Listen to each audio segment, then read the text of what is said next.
fueron pasando los años, estuve siempre sentada en esta silla, dependiendo de que mis hijos me bañaran, que mis hijos, yo cocinaba sentada, picaba las cosas sentadita acá en la mesa, y mis hijos me llevaban, no voy a la cocina, y yo volvía, preparaba la comida. Yo peinaba a mi hija sentadita acá para que mis hijas fueran al colegio. Todo lo que yo hacía era sentada. Igual, y en mis tiempos tristes lo pasaba en mi pieza, acostada, porque si me levantaba me cansaba. En la época de verano no podía ni caminar porque me moría asfixiada.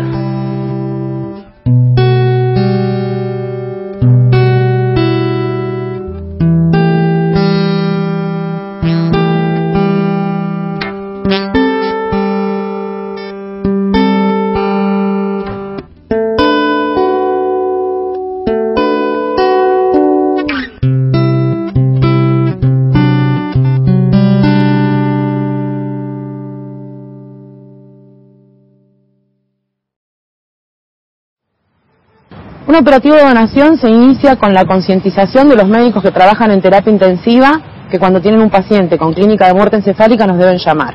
Todas las terapias intensivas del país tienen el número de dónde tienen que llamar. Nosotros tenemos médicos de guardia que se encargan de contestar ese llamado, asistir a la terapia intensiva donde nos están llamando y comenzar este proceso de donación-trasplante. Los coordinadores hospitalarios son profesionales que desarrollan sus actividades normalmente dentro de las terapias intensivas y cuya función es la de detectar a todos aquellos pacientes que por la gravedad de las lesiones con las cuales ingresan a la terapia intensiva podrían evolucionar a un cuadro de muerte cerebral. ¿Para qué? Si después de recibir todo el tratamiento que la patología por la cual ingresaron amerita, evolucionan de todos modos a la muerte, esta pueda ser diagnosticada en forma rápida. Nosotros sabemos que no existe un fallecimiento sin que haya una muerte encefálica. El tema es que en algunas situaciones el corazón se detiene antes y en otras el corazón se detiene después. Cuando uno a una persona individualmente le explica qué es una muerte cerebral, automáticamente entiende y no tiene miedo de que van a ablacionar a alguien que esté vivo por más que le lata el corazón. El corazón es una mística, el corazón, la vida no está alrededor del corazón, la vida está alrededor del cerebro. No hay otra causa, o sea, y hay definición. Muerte es muerte cerebral, lo otro no es muerte. Que el corazón se pare, masaje cardíaco, por ahí le hacen una droga y el corazón vuelve a latir, que es lo que pasa todos los días en el quirófano, cuando paramos un corazón para operarlo. Pero cuando el cerebro deja de tener entrada de sangre, no hay más posibilidad de revivir. Ante el diagnóstico clínico, ya existe la comunicación hacia los organismos dependientes del INCUCAI o los organismos de procuración provinciales, porque toda la certificación, la especificidad del diagnóstico la realizan expertos en el tema. Lo primero que vamos a tratar de descartar es que ese potencial donante no transmita ninguna enfermedad potencialmente peligrosa, ninguna enfermedad infecciosa en aquellos potenciales receptores. Recordemos que las personas que están esperando, que están en lista de espera para un órgano para trasplante, son personas que en general vienen sosteniendo un complicado periodo de una enfermedad que los lleva a la indicación del trasplante. Y el objetivo es ofrecerle el mejor órgano posible y la mejor calidad posible para que ese paciente se trasplante con el mayor éxito. Las muestras que nos llegan requieren darle al médico el resultado con un cierto grado de urgencia. Hay muchos pacientes que están en estado crítico, sean presuntos donantes o no. Trabajamos los 365 días del año y ante un llamado de la gente de CUCAI por una posible ablación, realizamos trabajos de serología que no difieren mucho de lo que hacemos habitualmente. Trabajamos unas 5 horas más o menos, tratando de detectar si el paciente que va a donar órganos tiene alguna infección, tal que no comprometa al paciente que recibe sus órganos. Este es el laboratorio de histocompatibilidad inmunogenética. Nosotros participamos dentro del operativo de trasplante en el momento en que los médicos de terapia nos envían una muestra de un probable donante. Nosotros realizamos la determinación del HLA, clase 1 y clase 2, informamos esos resultados de tal manera que ellos pasan la lista al INCUCAI y nos dicen los probables receptores. Cuando tenemos las muestras de los probables receptores, volvemos a hacer otra vez el estudio entre el donante y el probable receptor para ver si existe compatibilidad. Cuando tenemos los resultados, presentamos los informes, entonces ellos están en condiciones de decir cuál es el paciente que va a recibir el órgano. La muerte, obviamente, al ser un proceso fisiopatológico como cualquier otro, produce alteraciones y nosotros tenemos que detectar esas alteraciones y tratarlas para que los órganos sean viables para trasplante. Se le piden distintos estudios para evaluar la funcionalidad de todos esos órganos y una vez cumplimentado el diagnóstico, se procede a hablar con la familia. Siempre tenemos la precaución de que los familiares estén previamente advertidos de cuál es la gravedad del cuadro que condujo a la internación de su familiar, pero el momento de comunicar la muerte es realmente un momento muy duro, muy crítico.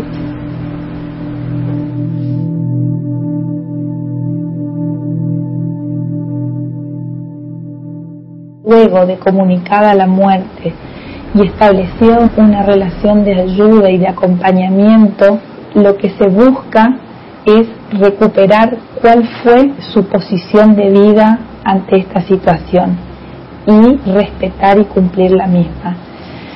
Pero muchas veces en este pedido de testimonio a la familia salen muchos no que después terminan revirtiéndose cuando la familia comprende cuál es el sentido de la donación, que es una forma de ayudarlos a ellos mismos en el duelo y de poder encontrar como un sentido a lo absurdas que suelen ser las causas por las cuales fallecen.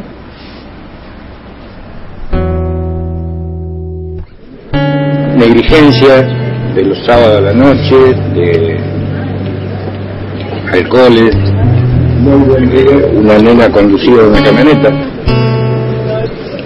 la volcó a las 4 de la mañana y mi hijo sufrió de traumatismo grave de cráneo.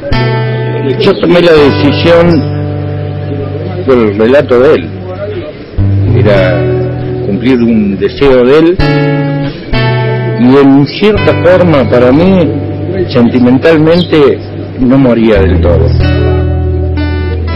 porque en la actualidad hay 4 órganos de él que están viviendo.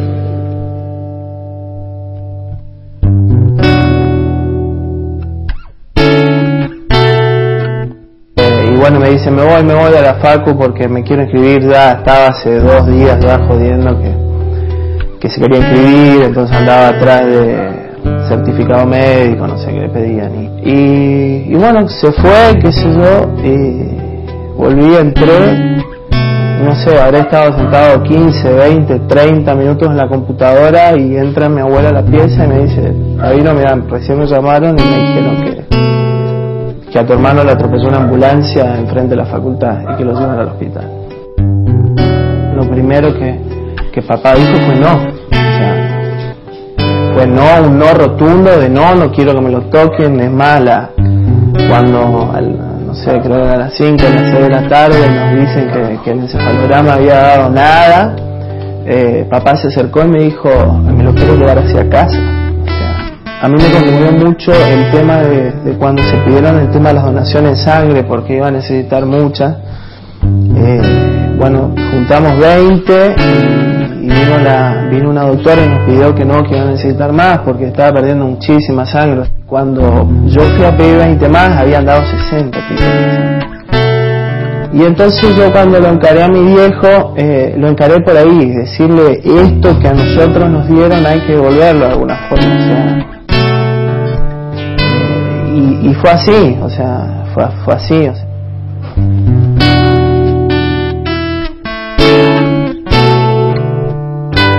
Nosotros siempre cuando veíamos hoteles así, siempre él me decía, ¿qué decís vos, Adela, de esto? De donar los órganos. Y yo le decía, yo los míos sí, pero los de mis hijos no. Siempre le decía. Y él me decía, y si vos estás del otro lado, ¿qué necesitas? ¿Vas a querer que te den? Y sí, le decía yo. Y siempre era ese nuestro comentario.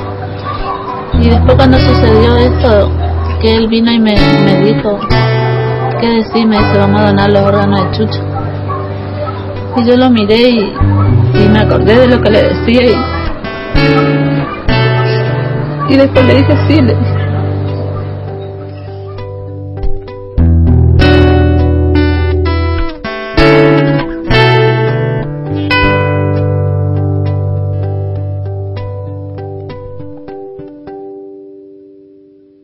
Paralelamente, en otra parte del país o en esa misma institución, hay un médico de cabecera que sale a hablar con una familia, le dice que la enfermedad de su familiar es casi terminal y que solamente un trasplante podría salvarle la vida, y que si ese trasplante no puede realizarse en un periodo de 48 o 72 horas, lamentablemente su familiar va a fallecer. Entonces, la situación para las familias que están de ese otro lado también son críticas, desesperantes, sabiendo que si bien existe una posibilidad, esa posibilidad no depende de un medicamento, no depende de que existan equipamientos ni profesionales especialistas que sepan cómo hacer un trasplante, sino que los trasplantes se hacen con órganos de una persona que ha fallecido.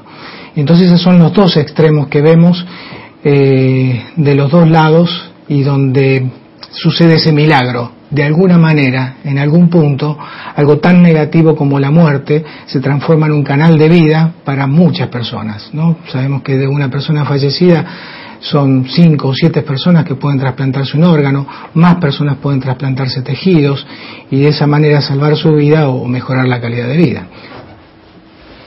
Cuando la entrevista finaliza y es una afirmativa a la donación, absolutamente toda la estructura hospitalaria y extrahospitalaria se ponen en movimiento ante un proceso de donación, dado que se necesita del laboratorio, del servicio de diagnóstico por imágenes, del servicio de ambulancia, se necesita de enfermería, se necesita del empleado que está de guardia en el conmutador y que agiliza la salida telefónica.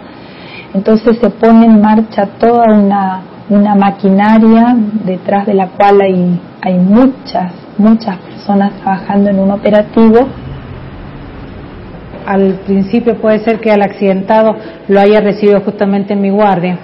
Entonces, bueno, trato de que inmediatamente llegan los doctores y me dicen, tenemos un donante y es un cuerpo judicial. ¿Qué es lo que necesita, doctora? Necesito la comisaría, necesito la fiscalía interviniente. Sí, inmediatamente me comunico con esa comisaría. Pido número de sumario, pido juzgado, fiscalía interviniente en este caso. El fuero penal y los jueces de garantía intervenimos a raíz de un hecho violento que genera una muerte violenta y a su vez una investigación fiscal. No es fácil desde el comienzo ponerse de acuerdo médicos y abogados, pero estamos trabajando con una metodología que cada vez está más aceitada y cada vez es más dinámica. Nosotros que estamos acostumbrados de cierta manera a que los plazos vayan desde que nos toque intervenir hacia adelante, aquí tenemos que cambiar toda nuestra mentalidad porque los plazos siempre corren en contra, esto es siempre urgente. Entonces, es una actividad que implica la acción de varios protagonistas y que está orientada a un control jurisdiccional con la mayor seriedad y con la mayor estrictez. Yo con eso ya voy tratando de estar en comunicación con ellas para cuando se termina la ablación en sí, directamente estar alerta en la guardia para prestarles el apoyo al operativo que viene llegando, que yo sé que vienen móviles policiales, vienen las motos, entonces tengo que tener despejada la guardia para ellos tenerles realmente el ascensor disponible para que ellas inmediatamente, esas personas que vienen, salgan lo más rápido posible. Hay una ablación a Santa Fe y nosotros directamente nos comunicamos con los choferes, enfermeros, y ellos vienen, no importa horarios, ¿eh? O sea la hora que sea, nosotros venimos y nos vamos y hacemos la ablación. Yo tenía ese mismo pensamiento también, con familiares de que dicen que quieren que vaya o entero su fallecido y todo eso, o sea, pero no se da cuenta por ahí de que con un trasplante puede salvar otra vida, ¿no? Esa es la realidad.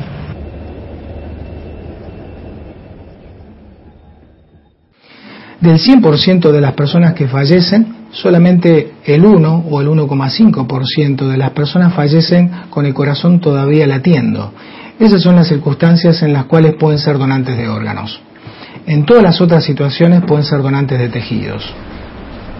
Se hace como un perfil o una selección del donante y se establece para ese donante quiénes serían de la lista de espera los mejores receptores para recibir ese órgano o ese tejido.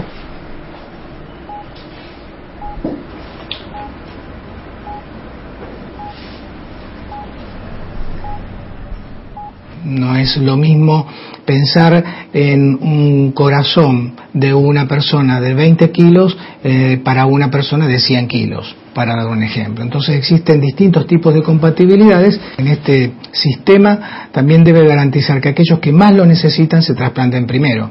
Aquel que tiene más posibilidades de fallecer en poco tiempo si no se consigue un trasplante sea aquel que primero se trasplante.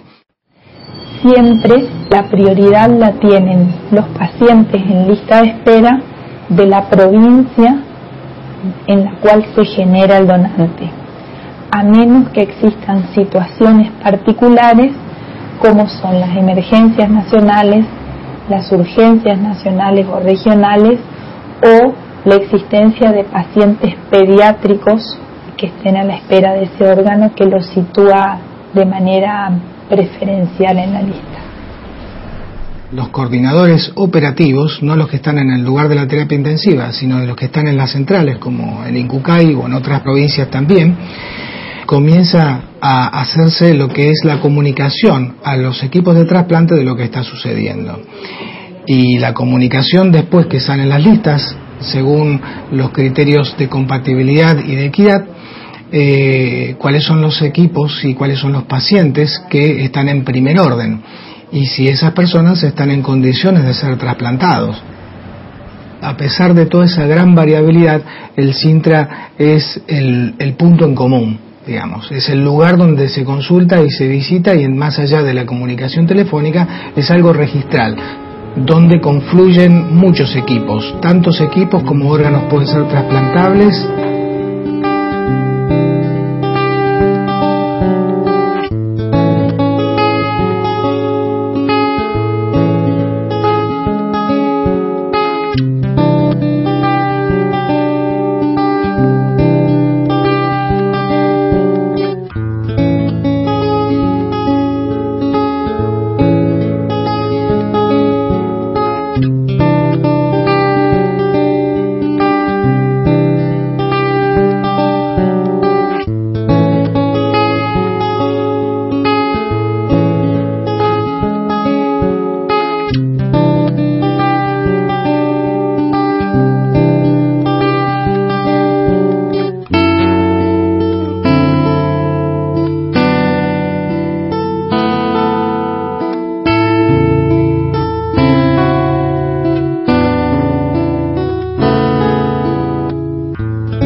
Nuestro rol con la familia termina cuando lo acompañamos, cuando ellos lo desean, ven el cuerpo con el mismo equipo médico que hizo la solicitud de la donación, y realmente esto le genera mucha tranquilidad a la familia y nos genera a nosotros la tranquilidad de mostrarles que aquello que prometimos y pactamos en la entrevista, de que exteriormente no iba a notarse que recibió este procedimiento quirúrgico, realmente se cumple.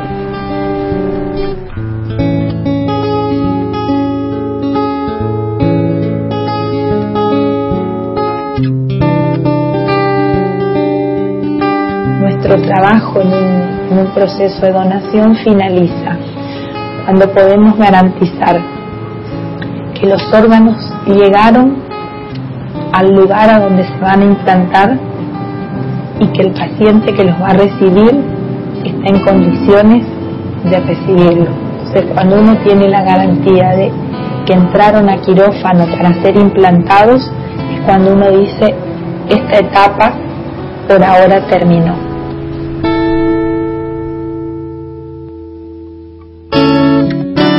Me llama la doctora y me dice, Graciela, ¿cómo estás? ¿Bien? ¿Qué necesita? Porque ni sabía lo que era. Estamos en operativo de trasplante. Ah, sí, pero dormida. Y estás en la lista de espera. Me quedé muda. ¿Te querés trasplantarme? Sí, le digo, sí, doctora. No sabíamos si llorar, reírnos, de tan contento que estábamos. Yo ni miedo, porque yo le tengo terror a las operaciones. Ni miedo tenía en ese momento. Cuando me despertaron en la terapia del sanatorio donde me operaron y me dijeron, ya estás operada.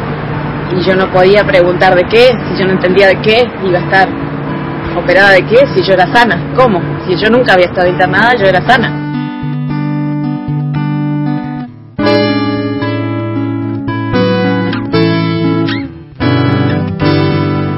Los vidrios de parabrisas me perforaron los dos ojos. No era un tema normal, nosotros no nunca, no, la verdad no, es más, era eso como de que decía, si vas a sacar el carnet y te preguntan, ¿sos donante? Poné no, siempre el no, era el mío era el no. Y bueno, después uno lo necesita y se da cuenta que antes que yo hay mucha gente que lo ha necesitado también, y uno está siempre diciendo, no, si te preguntan, decir que no sos donante. Y la verdad que sí, ahora sí.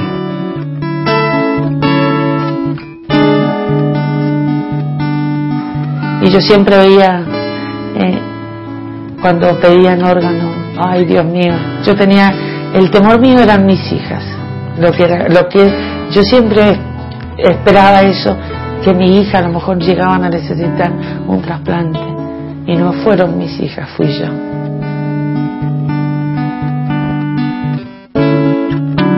El día que salí bien, pero son 3 días en la semana, y capaz que 2 días salí mal y uno salí bien.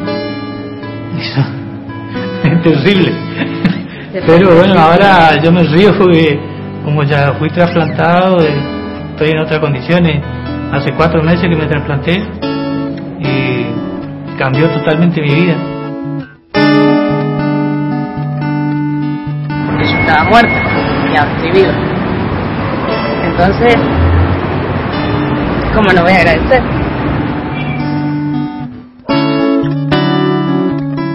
Y hoy que ando para todos lados, puedo decir que me barro el comedor, que lo como de un lado, que lo como del otro, que cocino para mis hijos, que le vuelvo a fregar el guardapolvo a mis hijos, porque si hay algo que me gusta es fregar a mano las ropas a los chicos. Y me parece mentira que lo vuelvo a hacer, y hace 6 meses, el primero hizo 6 meses que estoy trasplantada. El poquito tiempo que llegué a mi casa, tenía la fuerza para levantarme a la cama solita y venir a la cocina, a cocinar, a bañarme por mi cuenta. Volví a bañar a mis hijos, y ellos chochos, decían, mami, bañame vos, que no me bañen más las chicas, quiero que me bañes vos. Y para mí era un orgullo que me pidieron que yo los pudiera bañar, que yo les pudiera cocinar. Hasta anda en bici. Mi hermanita tanto que le pedían que fuera ella la acompañara del colegio en bicicleta, ahora anda en bici. Y no está cerca el colegio porque son como 4 o 5 kilómetros los hemos hecho en bicicleta con ella, ir y volver. No, es otra persona, está muy Aparte cambió mucho, está muy bonita. Se pega su grito. Está muy bonita. Y se puede reír, antes no se podía reír.